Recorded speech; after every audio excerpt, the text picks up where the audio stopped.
Okay, quick review for quiz. Key concepts. Remember, this whole thing's about similarity. So, what are 3 ways of proving triangles similar? SSS, SAS, and AA similarity. On the sides, all corresponding sides must be proportional.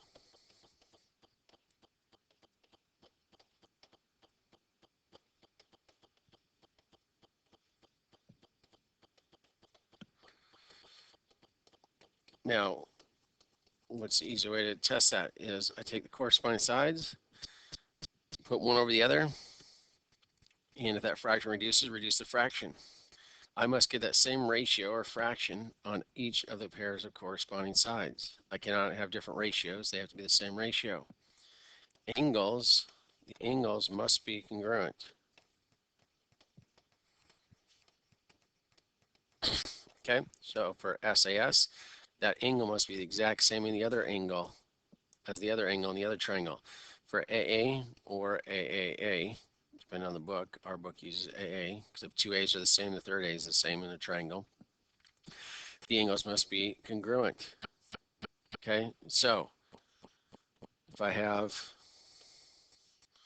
2 triangles, say tell me that's 100, that's 100. This one tells me this is 50, and this is 30. You might think, oh, those aren't congruent because they have different angles, or aren't similar, I mean. But yes, they are, because I have to check the third angle. That third angle is 30, and this third angle is 50. So now you notice AAA, they're all the same, congruent. So those 2 triangles are similar by AA similarity. Versus if it was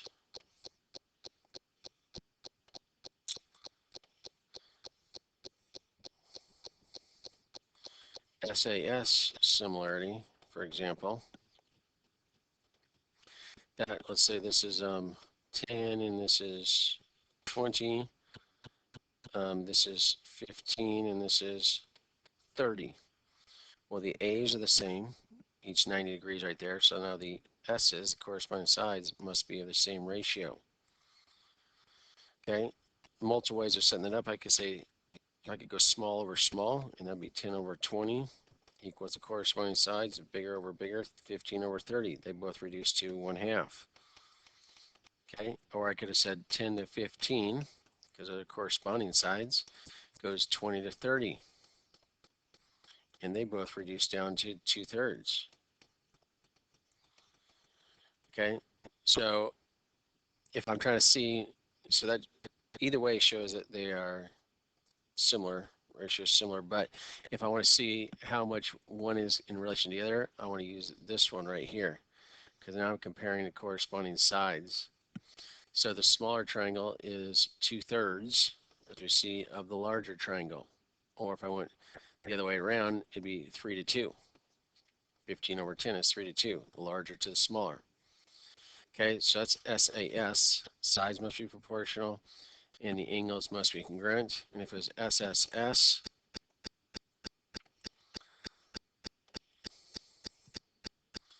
so I have 2, 3, and 4, 4, 6, and 8. Notice I look at corresponding sides. That's 2 times, that's 2 times, and that is 2 times on the corresponding sides. So they're all the same ratio. Small to large would be a 1 to 2 ratio. Or it can be written as a fraction. It can be written as 1 to 2 that way, or they could write out 1 to 2. How do you pronounce that one right there, 1 to 2? And that's going from small to large. If it was large to small, it'd be the opposite. Not the opposite, like switch them. 2 to 1, written like this, or 2 to 1. Okay, if I went large to small. So that was small to large. This is large to small. Okay, so you need to know that. Okay, next is if I have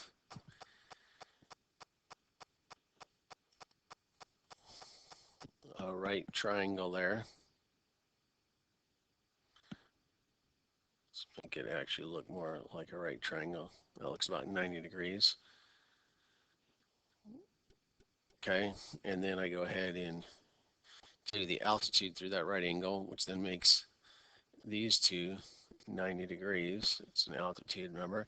And now we have three similar triangles, the large, the medium, and the small. Okay, and if I want to find, remember these three, that one, and that one are my means. Remember the means go here, same number, both spots, and these are the extremes. These are usually two different numbers. Okay, remember it's called the means extremes property from middle school. So the means, the three potential means are these three right here, and the extremes, the three potential extremes are on the hypotenuse of a large triangle. So it's either this segment here, or that segment there, or the entire segment. Those are your three potential extremes. And remember, I set it up with based off of which mean I'm trying to find. So if I'm trying to find A right there, I call it for that mean. Well, that mean touches right there, touches this segment right there and this segment right there. So I'm going to use those two. Okay, let's say this whole length was 30. I'll make it smaller, 20. And this length right here was 12.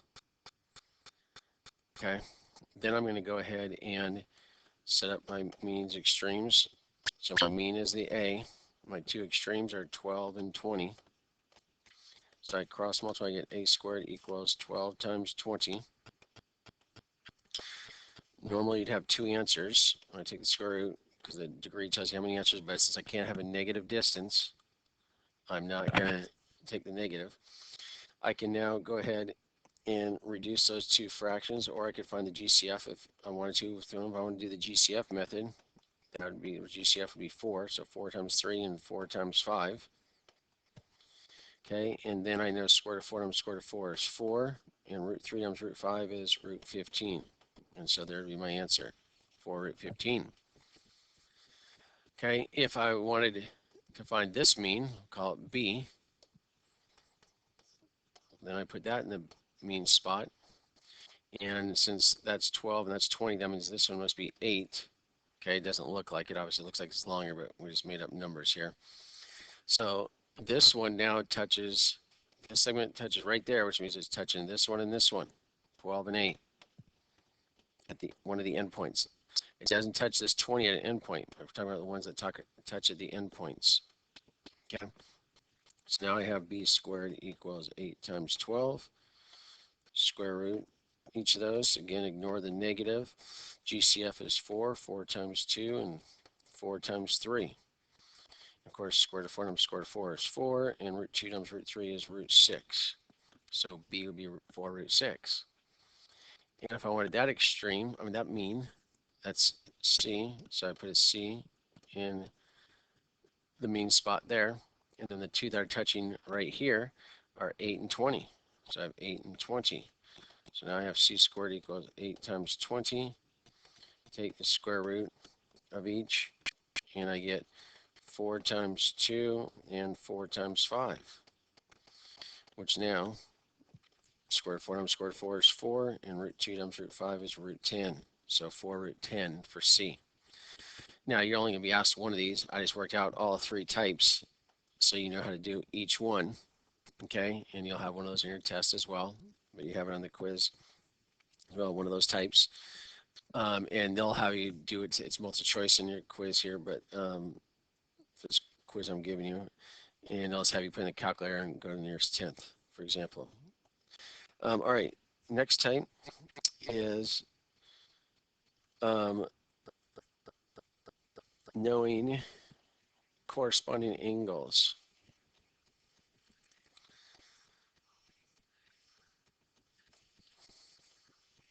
Okay, so it tells me that these two are parallel. Okay, prove that the two triangles are similar. Well, when I think parallel lines And overlapping triangles is called overlapping triangles because they share this A. The small triangle here is overlapped by the large triangle. Overlap means they share either a side or an angle in common. In this case, they share this angle in common. Okay. Well, when I have parallel lines, I should be thinking corresponding angles are congruent right there and there. So now I can see the two triangles are similar by AA similarity. That should be easy to tell. They're going to have most of the steps filled out for you in the proof, and then you have to be able to name how it's similar in multiple choice. You're just having to fill in one blank. Okay. Angle bisector theorem. Okay, and this is on your test. It's on DCAS as well. Okay. If that angle bisects, that segment bisects is called A, B, C, and D. So if segment AB bisects angle A, I know I can put those there. Then I know that I have proportions set up. I'd have AD over DB, for example. This is one way you could set it up, equals AC over BC. That's one you could set up. I could go AD over AC equals DB over CB. Okay, whichever you prefer. So let's put in numbers here to check it out. Let's say this is 8 and this is 4. And I say this is 14. Okay, and I put an X right there. And it says find DC. Okay. Well, first I'm going to have to find X, and then I can find DC. I can't just go DC right away. Okay. So I can see if I go from here to here, using this first one, using this one right here, I'd have 2 to 1. So it must be 2 to 1 over here. So 14 over 7 is 2 to 1. So X is 7. Then it asks for finding DC. DC is the whole length of that base segment there. So 4 plus 7 is 11 would be my answer. You always need to make sure that you read the question and answer it. Just because you see an X there doesn't mean it's going to say to solve for X. Okay? You might solve for something else, just like it says right here. Same on the DCAS. You need to make sure you go back and read the question they're actually asking and solve for that one. Okay? We did the geometric means with the triangles. Well, now what if I just gives it to you in words? Okay? The geometric mean is 4. One side is 2. Find the other side.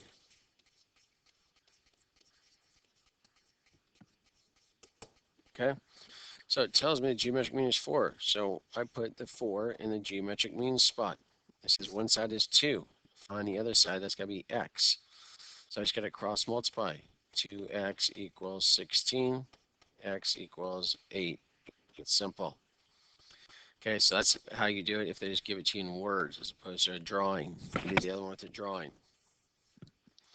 Okay, and lastly,